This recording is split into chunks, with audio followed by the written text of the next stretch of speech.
लातूर जिल्ह्यातल्या लातूर रोड गावचे दिनकरराव पाटील गेल्या 8 ते 10 वर्षांपासून मधमाशांचं संगोपन करतात।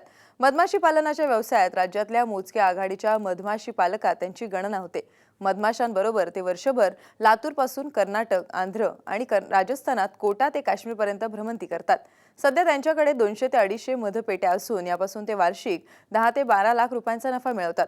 मधमाशी पालनाचा शेतीला आणि पर्यावरणाला अतिशय मोठा फायदा असल्याचं ते शेतकऱ्यांना पटवून सांगतात। त्यांच्या मधपेट्या नुकत्याच राजस्थानातून महाराष्ट्रात औरंगाबाद जिल्ह्यात अजंठ्याच्या पायदेशी आल्यात। आज आपण त्यांच्या मधमाशी पालनाची यशोगाथा जाणून घेण्यासाठी राजस्थानातल्या कोटा परिसरात झालावाड जिल्ह्यात जाणार आहोत।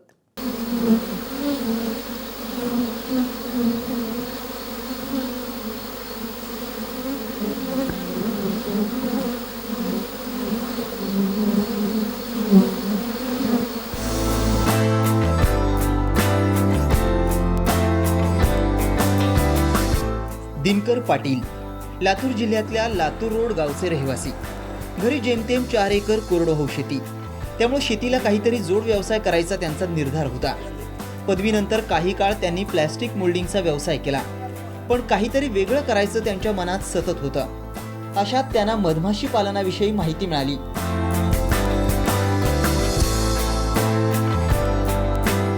ॲक्च्युली मला मधमाशी पालनामध्ये काहीच ज्ञान नव्हतं, शून्य होतं। कारण 10 वर्षापूर्वी मला मधमाशी पाळतात हेच माहिती नव्हतं। ॲक्सिडेंटली काय झालं, मी एकदा खादी बोर्डामध्ये गेलो होतो आणि मी नेहरू युवा मंडळाचं काम करत होतो सुरुवातीला। तेव्हा मला असं वाटलं की आपण काहीतरी नवयुवकांना रोजगार उपलब्ध करावा युवा मंडळाला, माझ्या ज्या ठिकाणी ज्या गावामध्ये मी युवा मंडळ चालवतो तिथं। आणि मी त्याच्यासाठी म्हणून मी खादी बोर्डात गेलो आणि तिथं मी एक 10 दिवसाचं प्रशिक्षण मागितलं। असे 3-4 प्रशिक्षण मी त्यांना मागितले होते, त्यात मधमाशी पालनाने पहिलं प्रशिक्षण होतं आणि ते प्रशिक्षण मी माझ्या घरी ठेवलं लातूर रोडीत। आणि अनावधानाने मग ते बाकी काही लोक आले नाहीत आणि मला इतकं आवडलं ते की माझ्याच लक्षात आलं की हे प्रोफेशन म्हणून आपण याला स्वीकारू शकतो। आणि मी सरळ याच्यामध्ये उडी घ्यायचं ठरवलं आणि सुरुवातीला मी 5 पेट्या मधमाशी पालनाच्या सुरुवातीला मी घेतल्या आणि पहिल्याच वर्षी मला भरपूर मध मिळाला आणि पुन्हा मी कधी फिरून पाहिलंच नाही। ते म्हणतात वाघाच्या तोंडाला रक्त लागलं, तसं पहिल्याच वेळेला मला इतका मध मिळाला पहिल्याच वर्षी आणि मी कधी फिरून पाहिलंच नाही। मग सतत मी करतच राहिलो पुढं। मधमाशी पालनाची दिनकर पाटलांना माहिती मिळत गेली। या काळात त्यांनी हनी बोर्डाकडून प्रशिक्षण देखील घेतलं। याच वेळी त्यांना लातूरचे तत्कालीन जिल्हाधिकारी एकनाथ डवलेंकडून प्रोत्साहन मिळालं आणि दिनकर पाटलांनी कधी मागे वळून पाहिलंच नाही। मी ॲपिस मेलिफेरा जातीच्या या 5 पेट्या सुरुवातीला घेतल्या आणि मी व्यवसायामध्ये काहीतरी शिकण्यासाठी धडपडत राहिलो। आणि याच वेळेला मला आमच्या इथले जे त्यावेळेला जेव्हा रुजू झालेले जे कलेक्टर होते, जिल्हाधिकारी एकनाथरावजी डवले साहेब, पहिल्यांदा जॉईन झाले आणि त्यांनी सगळ्याच व्यवसायाचा अभ्यास केला आणि त्यामध्ये करत असताना त्यांच्या लक्षात आलं की लातूर जिल्ह्यामध्ये कोणीतरी मधमाशी पालन पण करते आणि त्यांनी सरळ माझ्या फार्मवरच व्हिजिट दिली आणि इतका त्यांनी मोठा असा हात खांद्यावर ठेवला आणि सांगितलं की नाही, तुम्ही याच्यामध्ये करिअर करू शकता आणि तुम्ही चांगले शिकलेले आहात आणि खरंच तुम्ही यात काहीतरी करू शकता। आणि त्यांच्या बोलाफुलाला गाठ पडली आणि खरंच मी ठरवलं की यामध्ये मोठं करिअर करायचं आहे। मी तर असं म्हणतो की माझ्या जडणघडणीमध्ये सगळ्यात मोठा मोलाचा वाटा कोणाचा असेल तर तो पहिला एकनाथ डवले साहेबांचा आहे।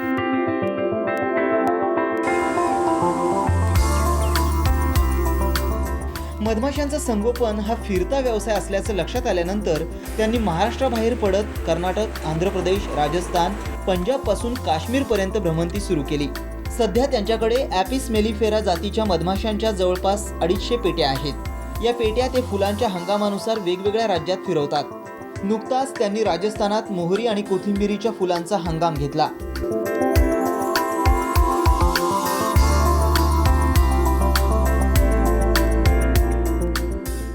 पहिल्या वर्षी मी मधमाशा घेतल्या आणि एकाच ठिकाणी ठेवल्या महाराष्ट्रामध्येच आणि जवळपास तिथं पहिल्यांदा मी त्या मधमाशा आमच्या लातूर जिल्ह्यामध्ये मी आणल्या आणि तिथनं मी अकोट तालुका अकोला जिल्ह्यामध्ये मी त्या स्थलांतरित केल्या। तिथं मी मध घेतला आणि त्याच्यानंतर मी पुन्हा त्या वापस लातूरमध्ये घेऊन गेलो। खादी आयोगाचं एक ट्रेनिंग होतं एक दिवसाचं आळंदी इथं 2006-7 साली आणि तिथे गेल्यानंतर मला बऱ्याच लोकांचे ॲड्रेस वगैरे मिळाले तिथं, जे प्रोफेशनल बीकीपिंग करतात आणि त्यांच्याकडून मग मी त्या मधपळाचा पत्ता घेतला आणि मी तिथं गेलो हरियाणामध्ये अंबाला शहरामध्ये आणि तिथं जाऊन मग पुन्हा माझ्या असं लक्षात आलं की ते लोक इतकी छान चांगली आहेत आणि मग ते मित्र झाले माझे सगळे आणि मग त्याच्यानंतर इतकं चांगलं वातावरण तयार झालं की मला कधी फिरून पाहावं लागलं नाही। मधमाशी पालन म्हटलं की लोकांना मधापासून नफा मिळतो हे माहीत आहे, पण दिनकर पाटील हे मधाला उपपदार्थ मानतात, तर मधमाशांची पैदास करणं हे आपलं मुख्य काम असल्याचं सांगतात. या मधमाशी पालनाचं बघितलं तर सगळ्यांचं लक्ष असतं की मधमाशी पालन जो करतो त्याला मधाचं उत्पादन होतं आणि तो मधाचे पैसे कमावतो. पण जर सरळ सांगायचं झालं तर मध हा बाय प्रॉडक्ट आहे, बोनस आहे. तो सगळ्यात पहिलं मधमाशी पालन म्हणजे मधमाशाचं पालन करायचं आणि त्या मधमाशा पाळून त्याचं ब्रीडिंग करून त्या मधमाशा वाढवणं हा माझा मूळ व्यवसाय आहे.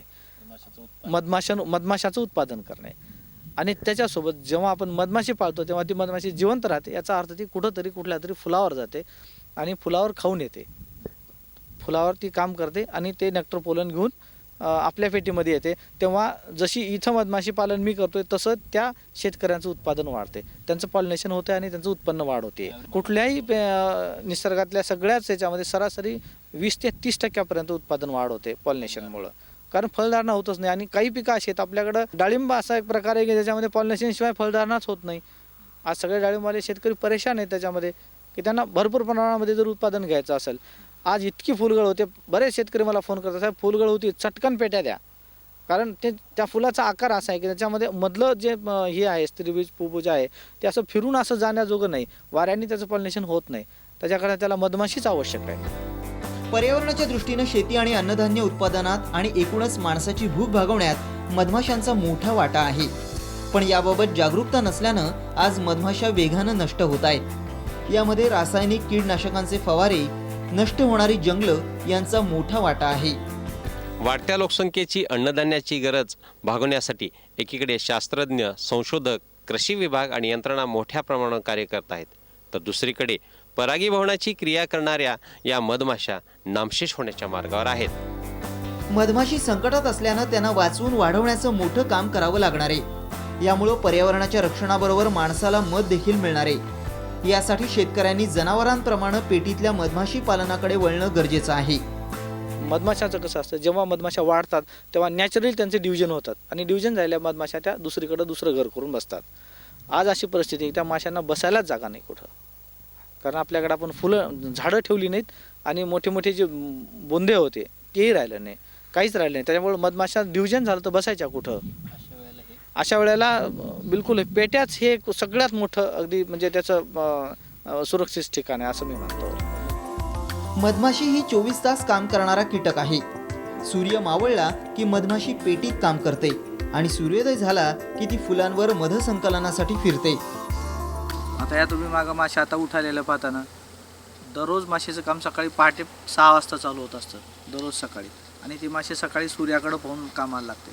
आता या दिवसामध्ये इथं अजिबात ऊन नाही, आता दुपारचे जवळजवळ 1:45 वाजलेले आहेत, आत्ता सूर्य निघतोय आणि मग आता या माशा सगळ्या उठून कामाला लागतात बाहेर. या ज्या मागं पेट्या आहेत त्या सगळ्या 100 पेट्यातल्या माशा अगदी लाखोच्या प्रमाणामध्ये बाहेर निघतील आणि या सगळ्या करोडो फुलावर फिरतील आणि सगळं मध गोळा करण्याचं काम करतील. सरासरी ही माशी सकाळी सूर्य निघाल्यापासून संध्याकाळी सूर्य मावळेपर्यंत काम करते. आता ही माशी सुरू झाली 2 वाजता, आता पूर्ण सूर्य मावळेपर्यंत आता ही काम करेल. साधारणतः 3-4 तास या माशीचं आज काम. मधमाशी ही भ्रमर आहे, तिच्यामुळे निसर्गात पॉलिनेशनचं महत्त्वाचं काम होतं.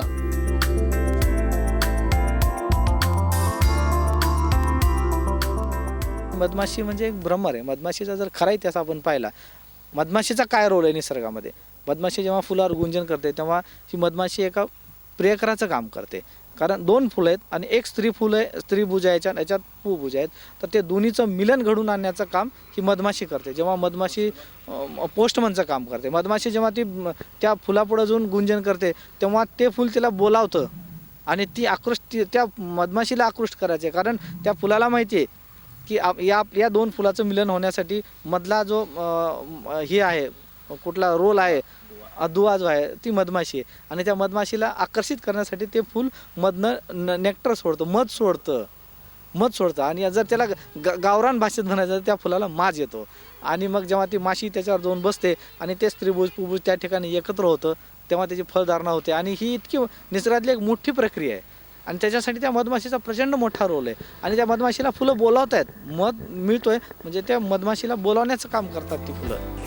मधमाशी पालनाचे आज अनेक फायदे शेतकऱ्यांना म्हणावे तसे माहीत नाही. त्यामुळे मधमाशी पालनाबाबत जागरूकता निर्माण होणं गरजेचं आहे. सूर्यफुलासाठी प्रचंड मोठी गरज आहे, सोयाबीनसाठी गरज आहे, तिळासाठी गरज आहे, लहान्या कारळासाठी आपल्याला प्रचंड आवश्यकता आहे या मधमाशांची. आणि आपण या प्रत्येक ठिकाणी वेगवेगळ्या विभागामध्ये आपल्याकडं सूर्यफूल घेणारे काही ठराविकच भाग आहेत. त्या ठिकाणी जर आपण जाऊन त्यांना जर प्रशिक्षण दिलं कृषी विभागाने की पॉलिनेशनमुळे किती फरक पडतो आणि कसा फरक पडतो, तर त्या भागात त्या लोकांचा नक्कीच फायदा होईल. काही ठिकाणी आम्हाला असं होतं की भरपूर निसर्गात खाद्य आहे, पॉलिनेशनची आवश्यकता आहे, पण आम्हाला बसण्यासाठी जागा भेटत नाही. दिनकर पाटलांनी डिसेंबर पासून फेब्रुवारी अखेरपर्यंत आपल्या पेट्या कोट्याजवळ झालावाड जिल्ह्यातल्या खानपूर शिवारात ठेवल्या होत्या. इथं ते गेल्या 2 ते 3 वर्षांपासून येत आहेत. मधमाशांच्या पेट्या ठेवल्यानं इथल्या पिकांच्या उत्पादनात वाढ होत असल्याचा स्थानिक शेतकऱ्यांचा अनुभव आहे. पाटिल साहब से हमारा बहुत अच्छा रिलेशन है और बहुत अच्छा कार्य होता है. ये इधर आते हैं और मक्खी लाते हैं. ऐसे कब से ला रहे हैं? 4-5 साल हो गए इनको आते हैं. 4-5 साल से आप देख रहे हो कितना प्रोडक्शन बढ़ गया, आपने देखना हुआ. बहुत अच्छा उत्पादन बढ़ रहा है. इससे 30% उत्पादन बढ़ रहा है मधुमक्खी से. रोग बराड़ भी नहीं लगता है, इसमें फायदा भी होता है और इससे या फसल से बेसी नाश करता है, फर्क न पड़ता है इससे. दिनकर पाटलांना एका मधपेटीपासून वार्षिक अंदाजे 30 किलो मध मिळतं, तर वर्षभरात ते 7 ते 8 टन मधाची विक्री करतात. याची सरकारी दरानुसार प्रति किलो 120 रुपयांनी खादी बोर्ड आणि लोकल मार्केटला विक्री होते. यापासून वार्षिक 9 ते 10 लाख रुपये मिळतात, तर मधमाशा विक्रीतून त्यांना 7 ते 8 लाख रुपये मिळतात. यातून वर्षभराचा 5 ते 6 लाखांचा खर्च वगळता त्यांना वार्षिक किमान 12 लाखांचा नफा मिळतोय. आज दिनकर पाटलांनी हा फायदेशीर व्यवसाय आपल्या जिल्ह्यातल्या तरुणांना शिकवण्यास सुरुवात केली आहे. लातूर जिल्ह्यातले 4 ते 5 तरुण मधमाशी पालन शिकण्यासाठी वर्षभर त्यांच्याबरोबर फिरतात.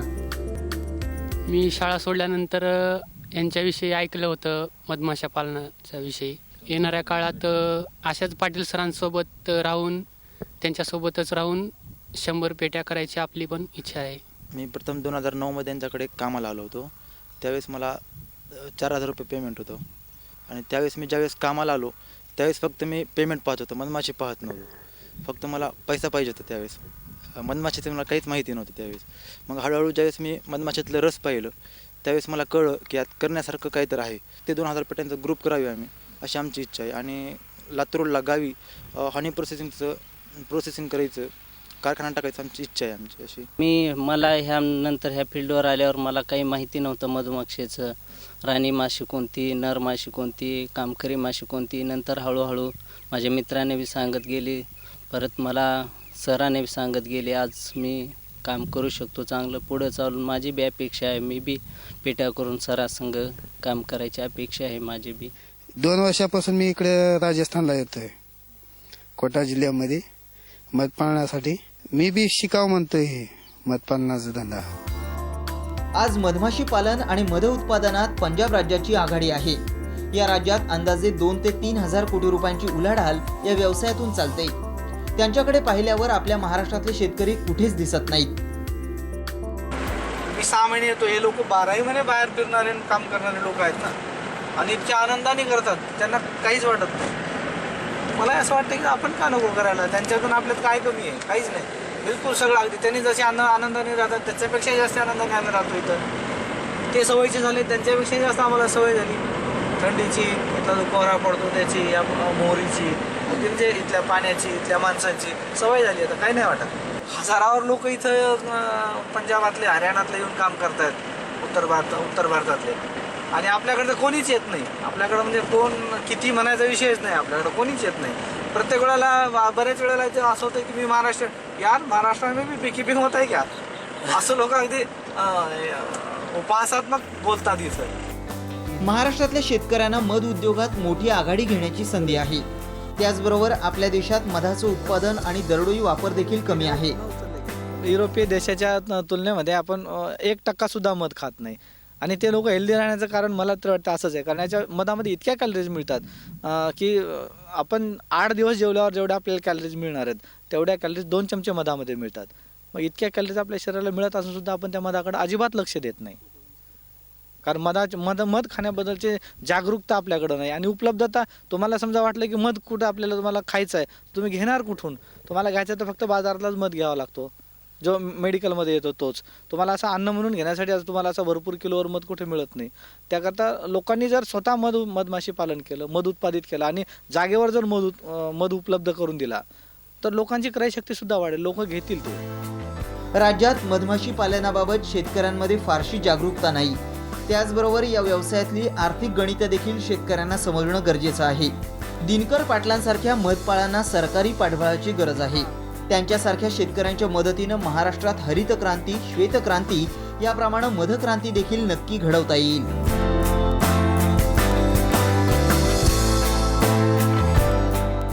दिनकर पाटील हे महाराष्ट्रातल्या तरुण शेतकऱ्यांपुढं एक मोठं उदाहरण आहे की यामुळं शेतीची उत्पादकता तर वाढणारच आहे, पण एका नवीन व्यवसायाचा उदय होतो आहे. दिनकर पाटील हा महाराष्ट्रातल्या मध उद्योग आणि मधमाशी पैदास करण्यातल्या व्यवसायातला एक उगवता सूर्य आहे. दीपक क्षीरसागरसह संदीप भुजबळ, साम TV, कोटा, राजस्थान.